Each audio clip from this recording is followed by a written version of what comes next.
हरे कृष्णा कृष्णा कृष्णा हरे हरे।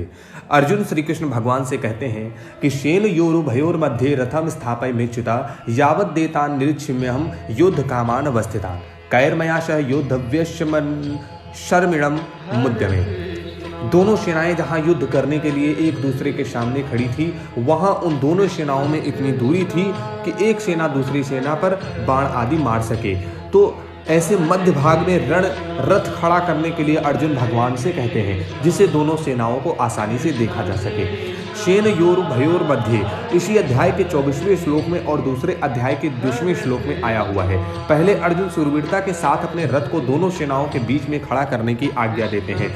उसके बाद में फिर भगवान दोनों सेनाओं के बीच में रथ को खड़ा करके कुरुवंशियों को देखने के लिए कहते हैं और अंत में दोनों सेनाओं के बीच में ही विषाद मग्न अर्जुन को गीता का उपदेश देते हैं। इस प्रकार पहले अर्जुन में शूरवीरता थी, बीच में कुटुंबियों को देखने से मोह के कारण उसकी युद्ध में उपरत हो गई और अंत में उनको भगवान ने गीता का महान उपदेश प्राप्त हुआ, जिससे उनका मोह दूर हो गया। इससे यह भाव निकलता है कि मनुष्य जहाँ कहीं और जिस किसी परिस्थिति में है, वह रहकर वह प्राप्त परिस्थिति का सदुपयोग करके निष्काम हो सकता है और वहीं उसको परमात्मा की प्राप्ति हो सकती है। कारण है कि परमात्मा संपूर्ण परिस्थितियों में सदा एक रूप से रहते हैं।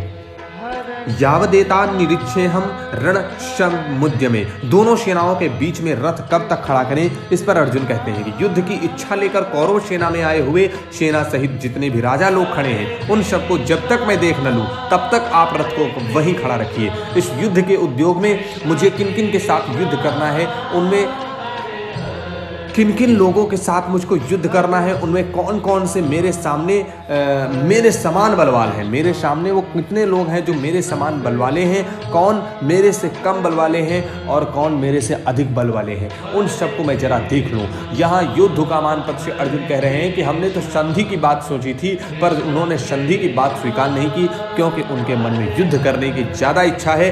अतः मन को मैं देख लूँ कि कितने बल को लेकर भी युद्ध करने की इच्छा रखते हैं। श्लोक नंबर 23, योच्यमानान वीक्षेहम ययेतेत्र समागता धार्ते राष्ट्रस्य दुर्बुद्धे रुद्धे प्रियचिकृष्वः।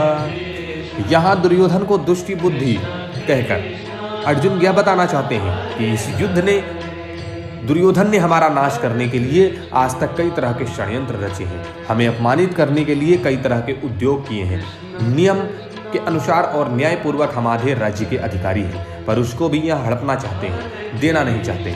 ऐसी तो इसकी दृष्ट बुद्धि है और यहाँ आए हुए राजा लोग युद्ध में इसका प्रिय करना चाहते हैं। वास्तव में तो मित्रों का यह कर्तव्य होता है कि वे ऐसा काम करें, ऐसी बात बताएं जिससे अपने मित्र का लोक परलोक में हित हो, परंतु ये राजा लोग दुर्योधन की दृष्ट बुद्धि को शुद्ध ना करके उल्टे उसको बढ़ाना चाहते हैं और दुर्योधन से युद्ध कराकर युद्ध में उसकी सहायता करके उसका पतन करना चाहते हैं। तात्पर्य कि दुर्योधन के हित किस बात में है, उसको राज्य भी किस बात से मिलेगा और किसका परलोक भी किस बात से सुधरेगा, इन बातों का वे विचार ही नहीं कर रहे हैं। अगर ये राजा लोग उसको ये सलाह देते कि भाई कम से कम आधा राज्य तुम रखो और पांडवों का आधा राज्य पांडवों को दे दो, तो इससे दुर्योधन का आधा राज्य भी रहता और उसका परलोक भी सुधरता। योतस्यमानच्यमह्यम ययेतेत्र समागता।